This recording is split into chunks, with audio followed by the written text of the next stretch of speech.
Good day sa lahat ng mga teachers. Ngayon, may ituturo ko sa inyo pinakang latest, pinakang bagong technology ng ating software. Ito yung tinatawag na online consolidation. Actually, grading sheet ang ating i-consolidate para gawin nating cards. At ang maganda dito, si subject teacher, hindi na niya personally ibibigay ang kanyang grading sheet. Punta kay advisor kasi meron tayong tinatawag sa grading sheet nakalagay, yung upload grading sheet to advisor. So, once nakalinik ito ni ating subject teacher, ang effect niyan, pupunta na siya sa online consolidation para doon magpo-project lahat ng mga subjects, lahat ng mga grading sheets nila ay makukuha natin, may lalagay natin sa inyong mga cards instantly.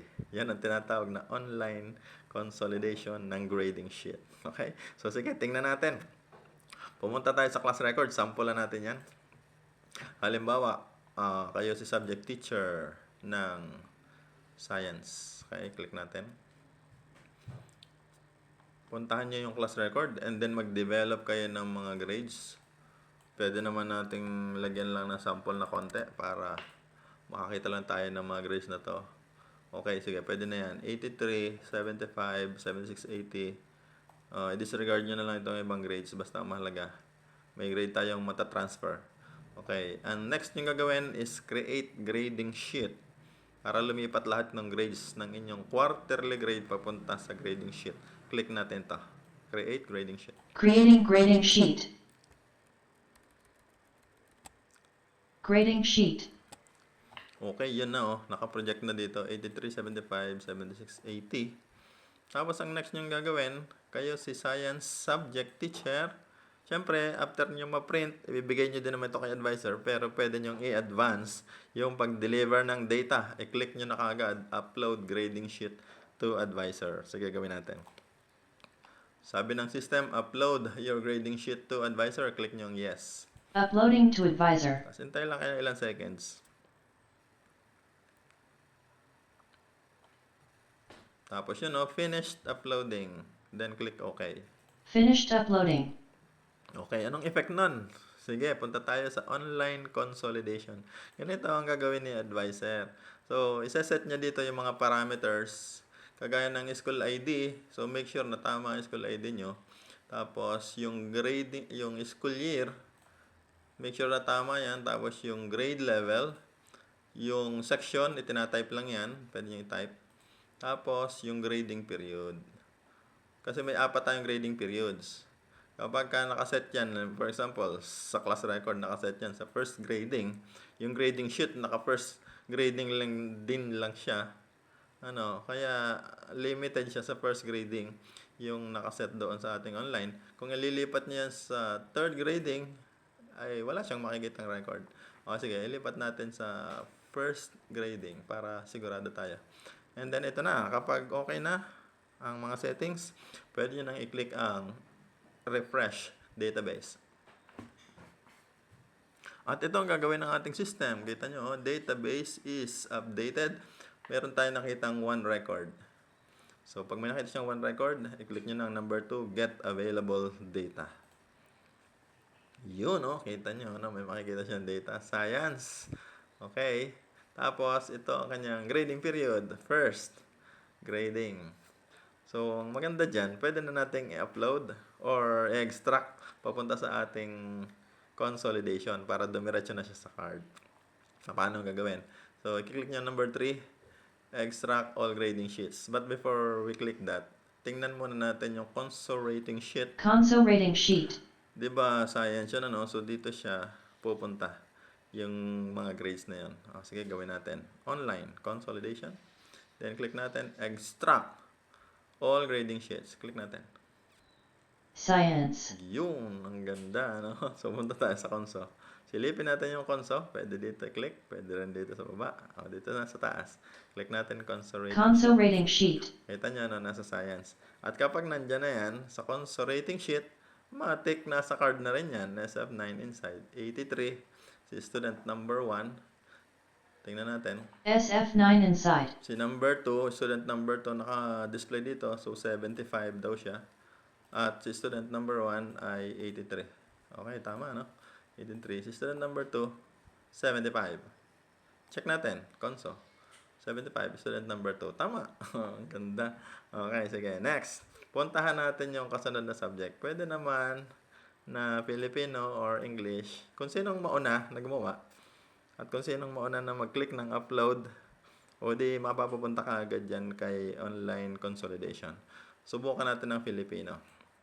Pupunta siya sa class record, si advisor, maghihintay na lang mamaya. O sige, subject teacher muna, Filipino. Tapos gagawa siya ng grade. So, itong mga grades na ito, sample lang naman. 77, 74. So, dagdagan na lang natin para mas magandang tingnan. 77, 74, 80, 73, 70. Okay, basta may grade na tayo. Pwede natin i-click ang create grading sheet. Click natin. Creating grading sheet. Tapos, Grading sheet. o yan, may mga grades na siya sa first grading. Ang gagawin nyo, next, kung kayo si subject teacher, click nyo na, upload grading sheet to advisor. Ang bilis niyan. Na kay advisor kagad yan. Uploading to advisor. Sige, ilang seconds? 1, 2, 3. 3 seconds lang. Pag mabilis ang inyong internet, mabilis lang yan. Finished uploading. Okay, anong effect niyan? Kung kayo si advisor, nandito na lang kayo lagi kay online consolidation. Tapos, babalitaan na naman kayo ite-text kayo, chat. So, nag-upload na ako dyan. O sige, to make sure, gawin nyo, refresh database. Di ba, one dating record? So, kapag clinic nyo ang refresh database, at alam naman natin, nagdagdag na yan, kaya makakita siya ng 2 records. Di ba? O sige, click natin, get available data. So, yun, makikita niya, dalawa na ang laman natin, Filipino and Science. At ito, para mag-update naman yung ating console rating sheet, which is isa pa lang yung laman, Science. Gusto nating dagdagan ng Filipino. Ang command na gagawin natin dyan ay naando sa loob ng online consolidation. Meron tayong dalawang options. Una, pwedeng one by one yung i-extract. O, di ba, Filipino, nakalista din naman dyan. Kapag clinic nyo sa drop-down list, ito yun, clinic nyo Filipino, pupunta na rin siya sa console rating sheet. O kung gusto nyo, ulitin nyo na lang, extract all grading sheets. I-extract nyo lahat yan, kung ano yung available. O sige, gawin natin yung extract all. Filipino. Filipino muna. Then Filipino. Science. Then Science, ulitin nyo yan. Science. Ulitin niya kung sinong available. Kung gusto niyo naman, one by one, i-click nyo lang Science. Science. Tapos, kung gusto nyo, i-click nyo naman Filipino. Pwede rin yan. Filipino. Okay, yun ang ganda. Filipino. Okay, sige. Dagdagan pa natin. Punta tayo ng class record. Meaning, ibang subject teacher na pinag-uusapan natin. Si subject teacher na English. Gawa lang siya ng grade niya. Tapos, after niya makagawa ng grade, 82, 79, 81, 79, i-click niya na kagad yung create grading sheet. Creating grading sheet. Grading sheet. Okay, ito na yung grades. 82, 79. English. Sige, padala natin kay advisor. Upload grading sheet to advisor. Tapos yes. Uploading to advisor. Tapos ilang seconds lang yan. Tapos na ang uploading. Finished uploading. Okay. Pupunta na tayo sa online consolidation. And then dahil nag-upload ng bago, yung mga subject teachers natin, si advisor, i-click niya ang refresh database. Tapos tingnan natin kung anong nangyari. Nadagdagan ng isa, kaya 3 na yung records natin. Kailangan nyo nang i-get available data. Yun 3 ang ating records. Filipino, English, Science, at pwede nyong extract sunod-sunod. Or kung gusto nyo, piliin nyo na lang yung hindi pa natin na-extract, which is English. Sige, click natin English. English. Okay. So, kung mapapansin nyo, ang console rating sheet natin, meron tayong 3 na subjects. Filipino, English, and Science. Ibig sabihin, mag-accumulate yan, depende kung sino nag-upload. Okay. So, kung ang ating online consolidation ay kompleto na, i-get ko na lang yung sample data kasi may sample na ako dito. Ang purpose ng sample ko para mabilis mag-explain, madami na kagad na example. Okay, kompleto na yung Filipino hanggang health. Nandito na lahat ng codes. At yung mga codes na yan, pwede nang ilipat ka agad sa card. At lahat ito ng grades kasi fourth grading na to eh. So lahat ng grades. Sige, subukan natin console rating sheet. Console rating sheet. I-delete ko muna ang laman para makita nyo lahat mula Filipino hanggang MAPE. I-extract natin siya. Kiklik nyo ang extract all grading sheets.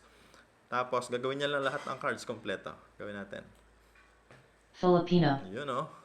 Filipino. Kompleto yan. Lahat ng grades. English. Mathematics. Science. Ang gandang technology, no? Erling Panlapunan. Wala nang gagawin.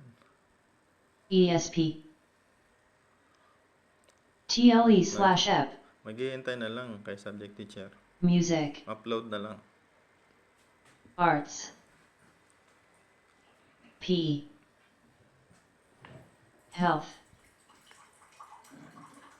Okay yun, ano? Napakabilis na technology niyan. Meron kaagad kayong data na mapapalipat sa ating mga cards. So, napakalaki ng advantage nito dahil si advisor, hindi niya na kailangang i-consolidate pa manually lahat ng mga grades na yan. Kasi automatically, magpo-project na yan sa inyong system. Napakagandang technology. Okay, isa pa. Meron pa tayo dito yung kinabit. Sa bandang kanan, ito yung tinatawag nating SF10 Extractor. Para saan yan? Okay, para gumawa kayo ng SF10, sobrang bilis din ito. Lahat ng cards na gagawin nyo from grade 1 hanggang grade 12, i-upload nyo sa database. Para pagdating dito, hanapin na lang natin yung LRN number ng particular student. Bale, itatype nyo lang dito yung LRN number ni student na yan at maghahanap na ang system kung meron kayong na-upload. Pwede rin natin gamitin yung kanyang SF1. Kaya i-click na lang natin dito, get LRN from SF1. Para kung ano yung pinili nyo na estudyante, meron kaagad yung number na ibibigay. LRN number niya galing sa card. Ano po? Okay, sige, sample natin. I-click ko muna to, refresh data. Actually, wala pa naman tayo na-upload kaya sigurado 0. 0 pa ang record natin. Kaya wala pa tayong pwedeng extract. Okay, sige, sample natin. Ito po si student number 2. Lagyan po natin ng grade data po yan. Papunta sa SF10. Puntahan muna natin ang card. Ito ang kanyang mga grades. General average is 84. Para lang may matandaan tayo mamaya na mga data. Ano po? Filipino, 76, 78. Health, 94, 91. So, ito yung mga tatandaan natin. Para mamaya, ma-check natin kung tama ba ang ginawa ng ating system. Pangalawang dapat nating tandaan, SF9 front, ano ba ang grade level? Okay, grade 5. Ano ba ang school? School ID, school address, automatic na yan kasi nakaset naman yon sa setup sheet. Sino ang teacher na nagpadala? Okay. Sinong teacher at kung ano yung iba pang mga information, automatic na yan, nakakailanganin ng ating SF10. Okay, ano ang command? Ganito po ang command. Nandito sa ating SF9 inside. Nandito sa tabi. Sa gitna. Okay, sa gitna pala. Upload card to SF10 database. Napaka-powerful nito. No? Kasi lahat ng inyong data ng cards ay mapupunta sa SF10 database para pwede nyong i-search na lang mamaya using the LRN number. Napaka-powerful nun. Okay, sige. Gawin natin, upload card to SF10 database. Sabi ng system, upload card to SF10 database. Yes. Uploading card to SF10 database. And then, ilang seconds lang yan. Tapos na kagad. Finished uploading. Click OK. Finished uploading. Anong effect? Nandito po sa online consolidation. Okay. Ito na yung nakaset natin na ating LRN number. Kung gusto nyo double check, 1104-371-90002. Tingnan po natin ang SF9 front. Ito po yung kanyang LRN number. 1104-371-90002. Okay. So, kung ito na yung LRN number na hinahanap natin, pwede nating i-click ang refresh database. And then, hintayin natin ang system kung ano ang kanyang gagawin. Yan. Meron po siyang nakita. 1 record. Okay. Sige, i-click po natin. Grade. Get available data. At ito po ang available data natin. Sabi niya, grade 5. Ito po yung kanyang card code. Ito po ang kanyang pangalan. At ito po yung kanyang school. Sample natin. Kung ano ang date, kung kailan natin upload, makikita po natin dyan. Okay? So, ano ang sunod na gagawin natin? Number 3, extract all cards to SF10. Kung ito po yung card na available dyan, grade 5, kapag clinic po natin ng extract all cards to SF10, pupunta na po yan sa ating SF10. Subukan natin silipin muna ang ating SF10. SF10 elementary. Dito pa sa taas, ano? SF10. Then, SF10 elementary. SF10 Elementary. So, nasan ba yung grade 5? Ito po ang grade 1, grade 2. Dito ang grade 3, grade 4. Ito po yung grade 5. Okay? So, dito po pupunta lahat ng data. Simula sa school hanggang sa average, kompleto po yan na ipi-fill out ng ating system. Sige, gawin na natin. Online consolidation. Tapos, click po natin, extract all cards to SF10. Gawin natin. Grade 5. Grade 5, ang kanyang ginawa. Okay, tingnan po natin ang ating SF10 elementary. SF10 Elementary. Bumaba tayo sa grade 5. Tingnan niyo po ang effect. Yun. Kita niyo, no? Ito na po ang grade niya. General average, 84. Ang health, 94, 91. Filipino, 76, 78. Galing po ito sa Peña Blanca West Central School. Sample na school lang natin yan. Tapos, school ID, region, school year, sino ang teacher, nagpadala, pirma. Ipirma nyo na lang yan after nyong ma-print. Napakagandang technology. Ano po? Walang kahirap-hirap. Now, kapag may ibang advisor na nag-upload, let's say grade 6, tapos in-upload nila, automatically si registrar, pwede na lang niyang i-search yung kanyang LRN number, tapos pwede na kagad magawa. Ma-extract ang kanyang SF9 to SF10. Subukan natin. Gumawa tayo sa grade 6. Sige. Sa setup muna, ilipat muna natin ang grade level to grade 6. Tapos, palit-palitan natin yung grade. Ano po? Hindi na tayo gagawa ng class record kasi pwede naman tayo dumirekta sa ating consolidation. Consol rating sheet. Ito po yung consol rating sheet natin. May mga grades na po kasi dyan. At yung mga grades na nakalagay po dyan, di ba si student number 2 ang pinag-uusapan, ano po, si student number 2. So, ito po yun, pwede natin namang i-edit na directly para hindi na tayo magtagal sa paggawa ng grades. Kung class record, dadalhin pa natin ang grading sheet, tapos saka pa natin i-consolidate. Medyo matagal pa yun. Pumunta na tayo dito, kasi sample lang naman para sa grade 6, gumawa tayo ng bagong grade. Ito po, ang gusto kong grade, kunwari, 91. Sa Pilipino, let's say, puro 91 para madaling tandaan. And then, 87 sa English. O, yun na lang. Tama na yung dalawa na yan. Kopya na lang yung iba. Pareho na lang. So, 91 and 87. Subukan nating tingnan siya sa card. Kasi, yung lahat ng ginawa natin sa console, automatically projected yan sa card.